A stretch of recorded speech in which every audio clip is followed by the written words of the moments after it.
રિસેસમાં સાંભળવાનું. જો આપણે જે ચેપ્ટર ચાલતું હતું ગરીબ, કેટલામો પાઠ આપણે શરૂ કર્યો હતો? 17મો પાઠ. બરાબર છે. 17મા પાઠની અંદર જો બધા ચોપડીમાં પેજ નંબર 135, બરાબર ને? ત્યાં ગયા હતા ને?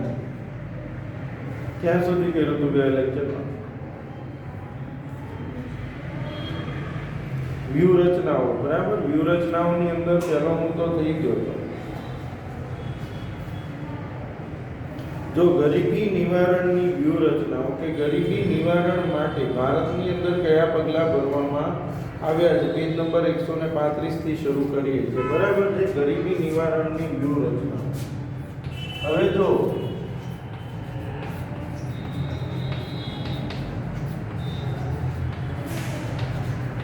આપણા દેશની અંદર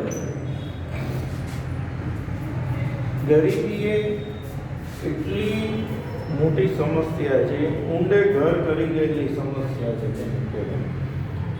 આ ગરીબી દૂર કરવા માટે સરકાર દ્વારા જે ઉપાયો યોજવામાં આવે છે એને ગરીબી નિવારણની વ્યૂહરચનાઓ કહેવાય. કે ભાઈ ગરીબી દૂર કરવા માટે આપણે શું કરવું જોઈએ? તો જે પગલાં ગરીબી દૂર કરવા માટે લેવામાં આવે છે તેને ગરીબી નિવારણની વ્યૂહરચનાઓ તરીકે ઓળખવામાં આવે છે. હવે આ ગરીબી નિવારણની જે વ્યૂહરચનાઓ છે એની અંદર દેશની અંદર એક કાર્યક્રમ શરૂ કર્યો, ગ્રામોદયથી ભારત ઉદય. ગ્રામોદયથી ભારત એટલે કે ગામડાઓના વિકાસથી ભારતનો વિકાસ. કારણ કે દેશ આજે પણ 70 થી 72% વસ્તી જે છે એ ક્યાં વસે છે? ગામડાઓમાં. બરાબર. દેશની મોટા ભાગની વસ્તી આજે પણ ક્યાં વસવાટ કરે છે? ગામડાઓમાં.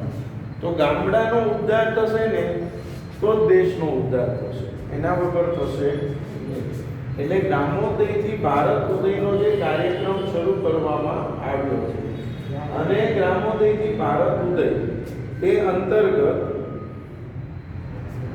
દેશના વિકાસને મૂળ વિચારને અમલમાં મૂકી કેન્દ્ર અને રાજ્ય સરકારો ગરીબી નિર્મૂલન માટે ગ્રામીણ ક્ષેત્રે માળખાગત સુવિધાઓ, કૃષિ ક્ષેત્રનો વિકાસ, ગૃહ ઉદ્યોગ, કુટીર ઉદ્યોગ, લઘુ ઉદ્યોગોના વિકાસ પર ભાર મૂકવામાં આવ્યો છે. હવે એમાં જે 5 વ્યૂહરચના આપણે આવે છે કે ભાઈ ગરીબી દૂર કરવા માટે શું કરવું જોઈએ. તમારી વ્યૂહરચનાઓમાં પહેલો મુદ્દો છે આઝાદી પછીના વર્ષોમાં આયોજનમાં ગરીબી હટાવોના સૂત્ર સાથે. કયું સૂત્ર સરકારે મૂક્યું? ગરીબી હટાવો.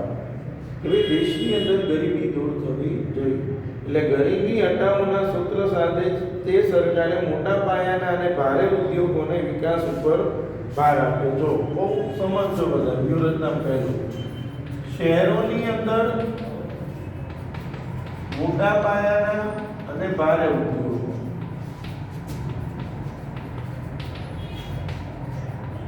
જ્યારે ગામડામાં હરિયાળી ક્રાંતિ, કૃષિ ક્ષેત્ર.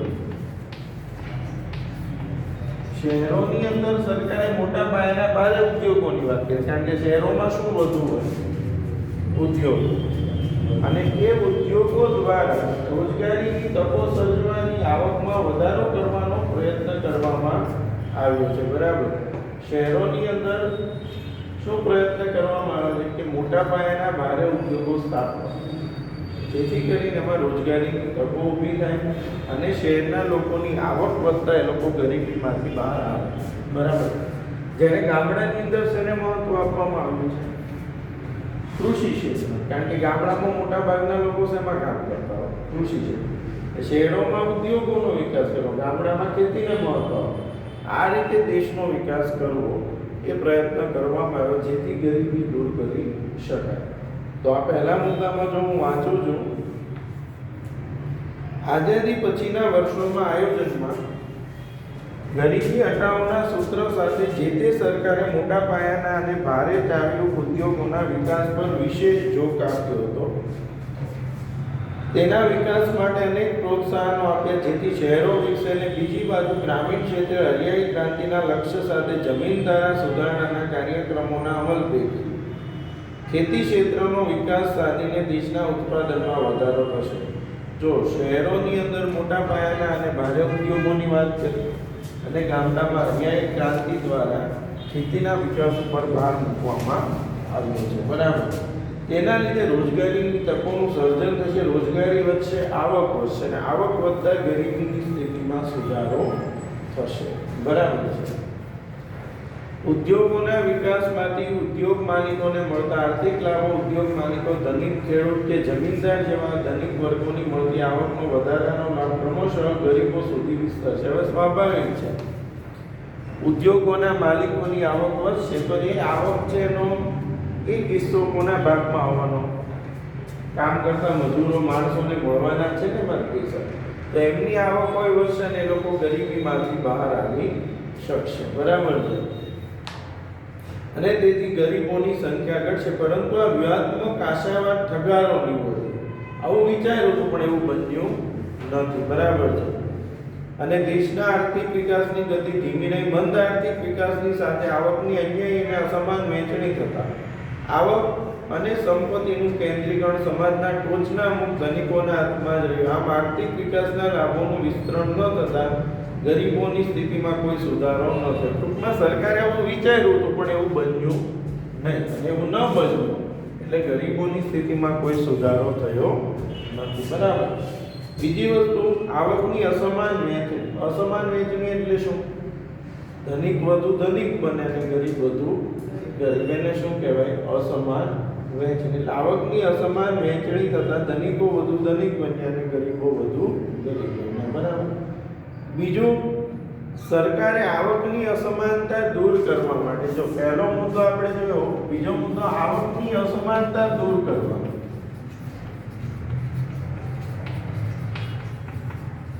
ધનિકોની જે મોજ શોખની વસ્તુઓ છે, બરાબર છે, વૈભવ વિલાસની વસ્તુઓ છે, ગાડી છે, એના બધા જે મોટી મોટી વસ્તુઓ છે, એના ઉપર ટેક્સનું પ્રમાણ વધારે. એટલે ધનિકો એ વસ્તુમાં શું ભરશે? ટેક્સ ભરશે. એ ટેક્સની આવક સરકારને થશે ને એ આવક કોના માટે વાપરવી? ગરીબો માટે વાપરવી. પહેલું. બીજું, ધનિકોની જે વસ્તુઓનો ટેક્સ મળશે તો ગરીબો માટે વાપરવાનો. સાથોસાથ ગરીબોને અનાજ, કઠોળ ને બધી જે વસ્તુઓ છે એ સરકાર દ્વારા સસ્તા અનાજની દુકાનો, રેશન કાર્ડ ઉપર જે અનાજ મળે ને, રાશન કાર્ડ ઉપર મળે જ ના મળે ને, એ રેશન કાર્ડ ઉપર શું આપવાનું? અનાજ. જેને શું કહેવાય? Public distribution system. સસ્તા અનાજની દુકાનો, જાહેર વિતરણ વ્યવસ્થા. એના દ્વારા ગરીબોને શું આપવાનું છે? અનાજ. જેથી કરીને એ અનાજ છે એ કોના સુધી પહોંચે? ગરીબો સુધી પહોંચે. અને ગરીબો છે એમને અનાજના એનો ખર્ચો ના કરવો પડે. કારણ કે માણસનો પહેલો ખર્ચો કયો? અનાજ, ખોરાક પાછળ. એ ખોરાકનો ખર્ચો ના થાય તો એટલા રૂપિયા બચશે ને શેના માટે વાપરી શકશે? અન્ય વસ્તુઓ ખરીદવા વાપરી શકશે. ખ્યાલ આવી ગયો? એટલે બીજો મુદ્દો છે કે સરકારે આવકની અસમાનતા દૂર કરવા માટે કરવેરા નીતિમાં ગરીબોની જીવન જરૂરિયાતની વસ્તુઓ મળી રહે. ગરીબોને કઈ વસ્તુ મળી રહે? જીવન જરૂરિયાતની. તેનું ઉત્પાદન વધે તેવા હેતુસર ધનિકોની વપરાશી ચીજવસ્તુઓ કે સેવાઓ, મોજ શોખની કે ભોગવિલાસની ચીજવસ્તુઓને સેવાઓ પર તથા તેઓની આવક પર ઊંચા દરે કરવેરા નાખ્યા છે. ધનિકોની જે મોજ શોખની વસ્તુઓ છે એના ઉપર ઊંચા દરે શું નાખ્યા છે?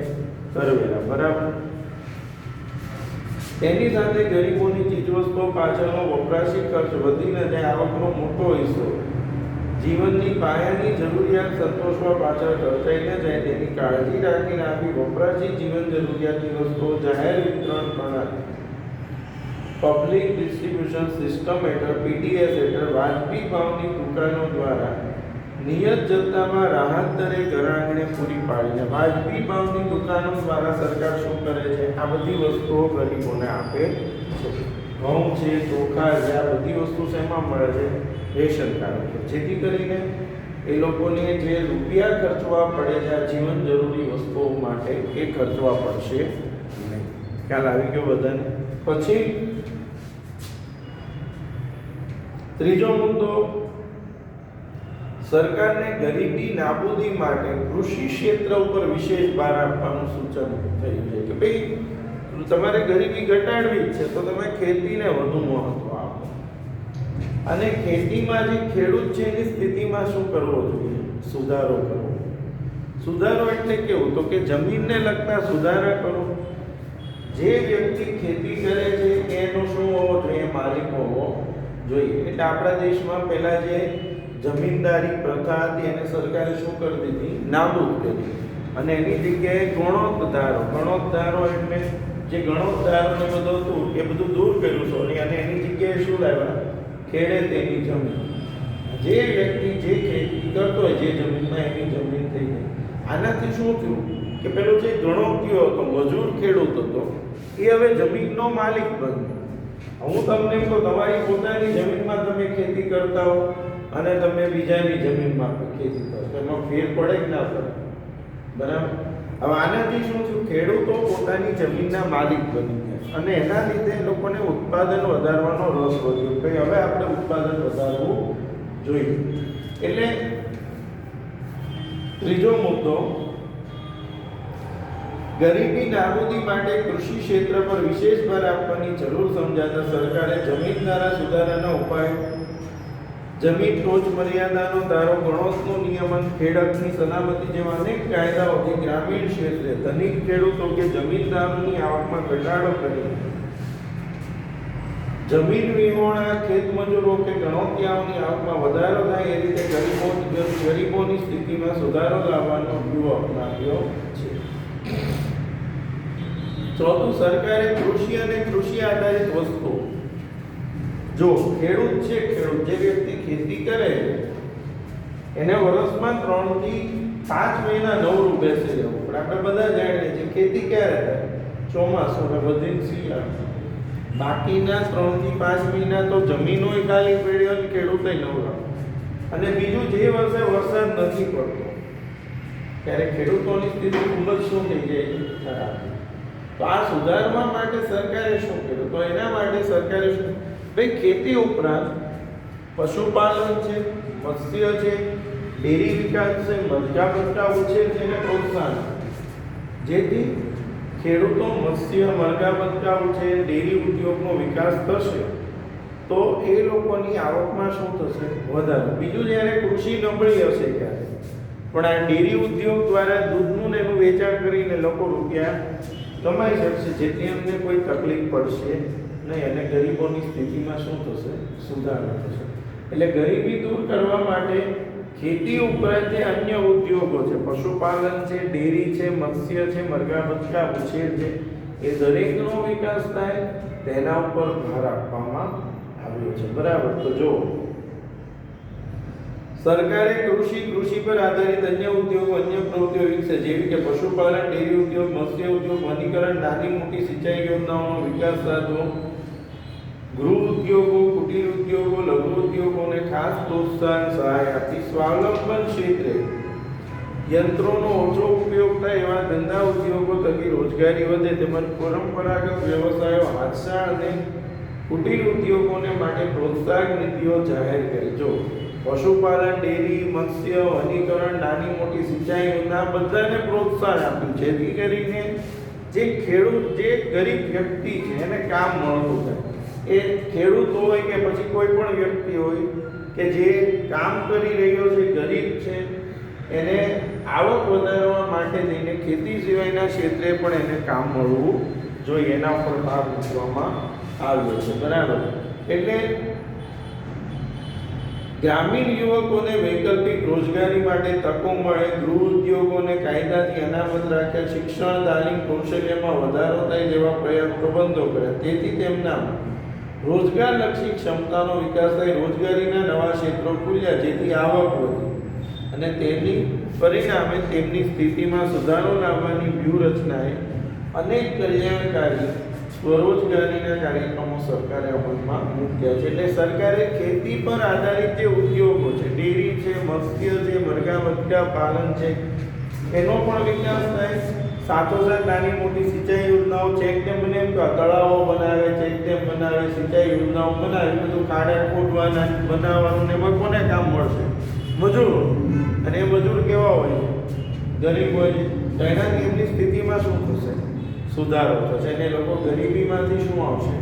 બહાર આવશે. બરાબર છે. અને છેલ્લો મુદ્દો જે ગરીબી નિવારણની વ્યૂહરચનાઓ છે, તો કે સરકારે ગ્રામીણ ક્ષેત્રે, હું તમને એમ કહું કે ગામડામાંથી શહેરોમાં લોકોને આવવું પડે છે અથવા ગામડાની અંદર શિક્ષણ નથી મળી શકતું અથવા જે સુવિધાઓ છે એ નથી ગામડા, તો સરકારે શું કરવું? ગામડાની અંદર શિક્ષણ, સ્વાસ્થ્ય, આરોગ્ય આ તમામ સુવિધાઓ સારી ઊભી કરે, જેથી કરીને જે સુવિધા શહેરના વ્યક્તિને મળે છે એ સુવિધા કોને મળશે?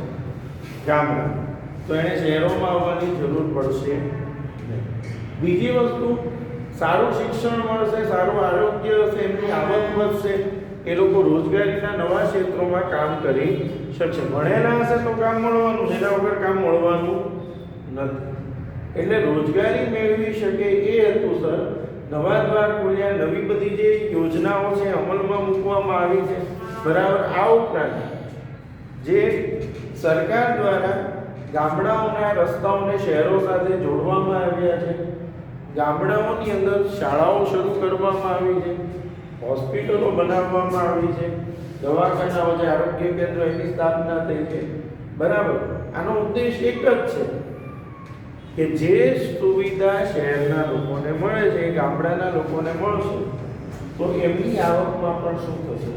વધારો થશે ને લોકો ગરીબીમાંથી બહાર આવશે. બરાબર. એટલે જુઓ, સરકારે ગ્રામીણ ક્ષેત્રે, જો શબ્દો બોલી સાંભળજો: શિક્ષણ, સ્વાસ્થ્ય, વસવાટ, રોજગારી, કુટુંબ નિયોજન, સંદેશા વ્યવહાર, આંતર સુવિધાયુક્ત માળખા સુધાર્યા, સિંચાઈ, સડક, પાક સંરક્ષણ, કૌશલ્ય અને તાલીમ ક્ષેત્રે, ખેતી ક્ષેત્રે સુધારાઓ કર્યા, પાકની વિવિધ જાતો વિકસાવી. પહેલા કેવું હતું? અમુક જ બિયારણ આવતા ને એની જ ખેડૂતો ખેતી કરતા. હવે સારા બિયારણ આવી ગયા, ખાતરો, દવાઓ, ટ્રેક્ટર, ટ્રેલર, થ્રેશર, આધુનિકતા, જેનાથી એમનું કામ કેવું બન્યું? ઝડપી બન્યું અને સાથે ઉત્પાદનમાં પણ પહેલા કરતાં ઘણો બધો વધારો થયો છે. બરાબર. એટલે ખાતર, ટ્રેક્ટરની સુવિધા માટે સસ્તી બેંક લોનનું ધિરાણ ઉપલબ્ધ. સાથોસાથ ખેડૂતોને આ બધી વસ્તુ ખરીદવા માટે કોણ લોન આપે છે? સરકાર લોન પણ આપે છે. બરાબર. સસ્તી બેંક લોનનું ધિરાણ ઉપલબ્ધ કરાવીને ગ્રામોદ્ધારના અનેક મહત્વાકાંક્ષી પગલાઓ ભર્યા. ઘર આંગણે યુવકો માટે રોજગારીના ક્ષેત્રો ખોલ્યા, જેથી શહેર તરફનું સ્થળાંતર ઘટે અને શહેરો પર વસ્તીનું ભારણ ઘટે. શહેરો તરફનું સ્થળાંતર ઘટે અને શહેરો પર વસ્તીનું ભારણ પણ ઘટે. કારણ કે આ બધું ગામડામાં આવતું થશે, તેમને શહેરમાં આવવાની કોઈ જરૂર પડશે નહીં. બરાબર. ગ્રામીણ કે નગર કક્ષાએ શાળાઓ, માધ્યમિક અને ઉચ્ચતર માધ્યમિક શાળાઓ નજીકના અંતરે, કોલેજો શરૂ કરીને ટેકનિકલ અને વ્યવસાયલક્ષી અભ્યાસક્રમો અને તાલીમ કેન્દ્રોની સુવિધાઓ ઊભી કરી. યુવકો, યુવતીઓને ઉચ્ચ શિક્ષણ પૂરું કરે ત્યાં સુધી આર્થિક સહાય રૂપે સ્કોલરશીપ, ગામડાઓ હોય કે શહેરોમાં આજે સ્કોલરશીપ આપવામાં આવે છે. જ્યાં સુધીનું એજ્યુકેશન હોય એની બધી ફી, અને છોકરીઓની ફી તો તમે બધા જાણો છો, સરકારી સ્કૂલોમાં સંપૂર્ણપણે શું છે? માફી છે, કોઈ ફી લેવામાં આવતી નથી. ઉદ્દેશ શું છે? કે દરેક વ્યક્તિ ભણે અને ગામડાની અંદર જે ગરીબ બાળકો છે ભણે. મધ્યાહન ભોજન યોજના, બપોરના ટાઈમનું જમવાનું પણ કોણ આપે છે? સરકાર આપે છે. બરાબર છે. આશ્રમ શાળાઓ, કન્યા કેળવણી માટે આર્થિક સહાય દ્વારા પ્રોત્સાહન જેવા અનેક પગલાં ભર્યા છે. મહિલા સશક્તિકરણના પ્રયાસ રૂપે મહિલાઓને આર્થિક રીતે પગભર કરવા, સ્વરોજગારો ઊભી કરવાના વિવિધ નક્કર પ્રયાસો અને કાર્યક્રમો અમલમાં મૂક્યા. આમ સરકાર ગરીબીના રાક્ષસને નાથવામાં વ્યૂહાત્મક રીતે અને ક્રમબદ્ધ નક્કર પગલાઓ ભરી રહી છે. આ પગલાઓના અમલ થવા છતાં અર્થતંત્રમાં ઊંડે ઘર કરી ગયેલી ગરીબીની સમસ્યાને જળમૂળથી ઉખાડી ફેંકી દેવાના સ્વપ્નને સાકાર કરવામાં અને વિશ્વ બેંકના 2030 સુધીમાં, વિશ્વ બેંકનો એક અંદાજ છે કે વિશ્વની અંદર જે ગરીબી છે 2030 સુધીમાં શું થવી જોઈએ? દૂર થવી જોઈએ. પૂર્ણ કરવામાં ભારતે હજી ઘણી મક્કમ મંજિલ કાપવાની રહેશે.